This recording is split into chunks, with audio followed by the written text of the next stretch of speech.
আপনারা কারা কারা একা একা যখন নামাজ পড়েন, নফল হোক সুন্নত হোক বা ফরজ হোক, যখন নামাজ পড়েন প্রায় রাকাতে সূরা কুল হুয়াল্লাহ পড়েন কারা কারা? একটু হাত তোলেন তো। আচ্ছা, হাত নামান। খুশি হইয়া হাত তুলছেন, মনে করছেন প্রশংসা পাবেন। প্রশংসা না, বরং একটা বদনাম পাওয়ার ভয় আছে। সূরা ইখলাস, এটাকে আমরা সাধারণত কুল হুয়াল্লাহ সূরা বলি, তাই না? ইখলাস মানেটা কি? আমরা যেহেতু এই সূরাগুলো নামাজের মধ্যে সবচেয়ে বেশি পাঠ করি, ঠিক না বেঠিক?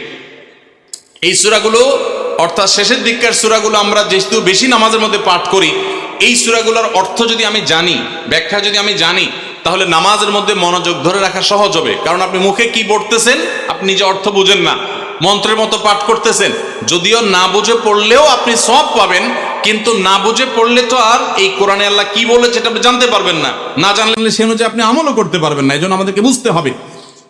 এই জন্য সূরা ইখলাস সম্পর্কে আমরা জানি। ইখলাস এই সূরার নাম, সূরার নাম হলো সূরাতুল ইখলাস বা ইখলাসের সূরা। ইখলাস শব্দের একটা অর্থ হলো পিওর করা, খাঁটি করা। তার মানে আমাদের ইবাদতটা শুধু আল্লাহর জন্য হবে, খাঁটি হবে, এখানে কোনো ভেজাল অন্য কারোর জন্য সেটা হবে না। আমাদের দোয়াগুলো সব শুধু আল্লাহর জন্য হবে, খাঁটি এবং ফ্রেশ ভাবে আল্লাহর জন্য নিবেদন করবো, সাথে আর কারোর সেখানে শরীক করব না।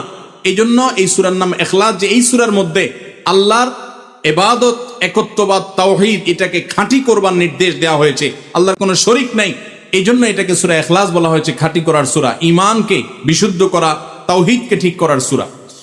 একইভাবে ইখলাসের আরো বিভিন্ন অর্থ এবং বিভিন্ন ব্যাখ্যা আছে, আমরা শুধু এটুকু বলি। এরপর আসা যাক সূরা কুল হুয়াল্লাহ। কেন আল্লাহ তাআলা এই সূরাটা নাজিল করলেন? কোরআনে কারীমের বিভিন্ন সূরা, বিভিন্ন আয়াত নাজিলের প্রেক্ষাপট আছে, যেটাকে শানে নুজুল বলা হয়।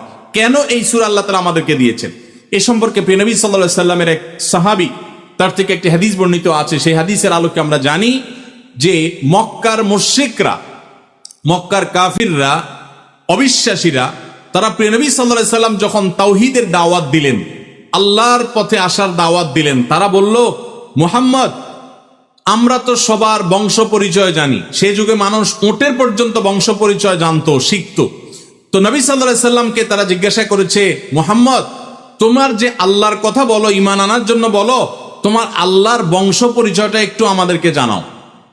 মক্কার মুশরিকদের এরকম হাস্যকর দাবি শোনার পর প্রিয় নবী সাল্লাল্লাহু আলাইহি সাল্লামের প্রতি আল্লাহ তাআলা এই সূরা নাজিল করে তাদের এই প্রশ্নটা যে অবান্তর, আল্লাহ তাআলার যে কোনো বংশ পরিচয় নাই, আল্লাহর যে কোনো জন্মদাতা নাই, তিনি যে কোনো জন্মদাতার মুখাপেক্ষী নন, সে বিষয়টাকে আল্লাহ তাআলা বিশদভাবে এই সূরাতে বিবৃত করেছেন, বর্ণনা দিয়েছেন।